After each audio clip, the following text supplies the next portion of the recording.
Well, that whole issue of net neutrality is absolutely, the debate about it is raging in the US. And joining us live from Washington is Alex Phillips, the Vice President of the Wireless Internet Service Providers Association. And also live from New York is Vishal Mishra, who's a Professor of Computer Science at Columbia University. Welcome both of you to today's Global. Let me start with you, Vishal, because in terms of your perspective on this, just explain why that principle of net neutrality is so important.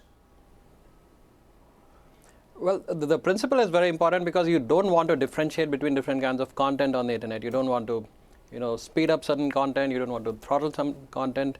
And it's extremely important for innovation to continue on the internet the way it has for the past 40 odd years. So as a principle, I support it fully. Alex Phillips, I mean, should the internet be treated differently, or should it be treated like any other utility? Well, the openness of the internet that allowed innovation has really been, I think, the cornerstone of its success. And companies like mine and our organization that represents small businesses has really benefited from the openness. What our main issue is the heavy-handedness of the particular way the FCC wants to go about regulating this issue. Just in terms of how it should be treated, I mean, you can go into more detail about the regulations, but would you like to see the internet just thrown open to basically, if somebody wants to pay to make it faster for their particular service, just like a railway or just like an airline, you could go first class and get a different sort of treatment? Well, from a business perspective, the fact that I own my own network and I provide access to my customers to the internet, I should have the rights to do certain things that provide network management protection to my network so that I can provide a quality service. However, again, I'm a small business. My company provides services to rural America. The innovation of the internet, the YouTube, the Netflix, and the services that they provide are really a benefit to my company, because my customers want my services because of that. So in that respect, I don't have a problem with an openness internet, and we have no conflict with that as well. Vishal, it's often said that access is a right, but is equal access a right, do you think? So it's a very complicated and nuanced issue. We are tempted to say that we should treat the internet like a utility, like electricity or water, which on the surface seems right. But if you think about it, the internet is not like electricity or water. I don't really care where my voltage or current comes from. But when it comes to the internet, it's the same pipes that are carrying YouTube for me, that are carrying Netflix for me, that are carrying somebody's Twitter feed or a blog post. So the issues there are different. And I feel the core of the problem really is competition. In the US, there is almost no competition in the last mile. And that's really the problem that we should be solving. Net neutrality, in my opinion, is just a symptom of the problem. If we solve the problem of competition, the need for regulations for net neutrality go away. So I feel while the intentions of the FCC are good.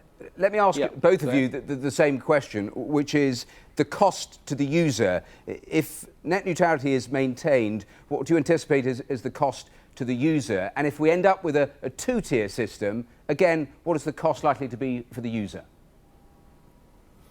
Well, with the proposed regulations that were just announced yesterday under Title II, and what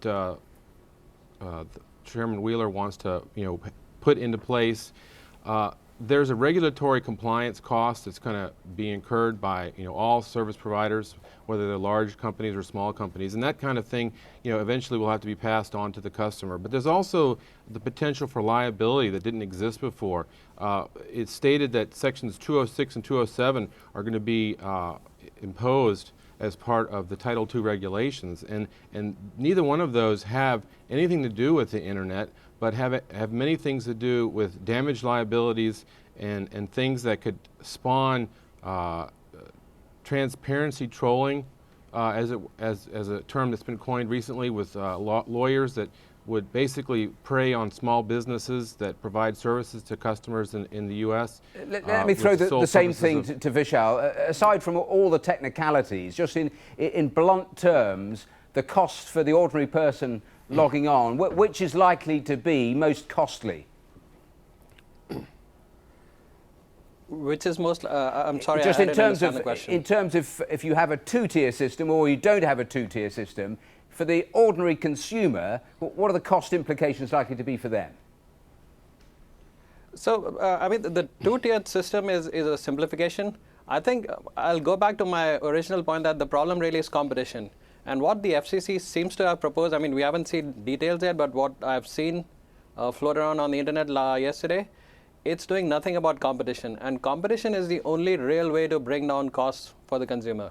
It has worked everywhere around the world where there's competition. People get better, faster access than in the US, and they pay a lower price for it. Unfortunately, what I saw the FCC propose, they are taking the lack of competition as a given, and then they are designing regulations around that. I know you've been looking at the system. Focus should be to. I know you've been looking at the same debate in India. Is it raging just as hotly as it is in America?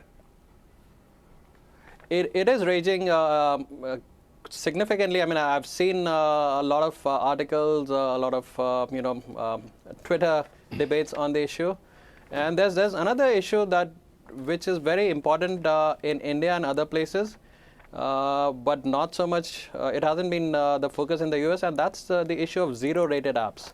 So these are apps where, if you use these apps, the bandwidth that you use for those apps, they don't count against your data caps. And that is an important issue for wireless in the US, not so much for wired. And it's very important in other parts of the world. And I don't think the FCC has paid any attention to this issue of zero rating in their rules. And this zero rating is actually very, very, it's a big issue in EU, it's a big issue in India and other parts of the world. And a lot of countries have banned zero-rated apps, but the FCC seems to have just ignored it. All right, there we have to leave it, gentlemen. Vishal Misra and Alex Phillips, thank you so much for joining us here on today's Global. Thank you.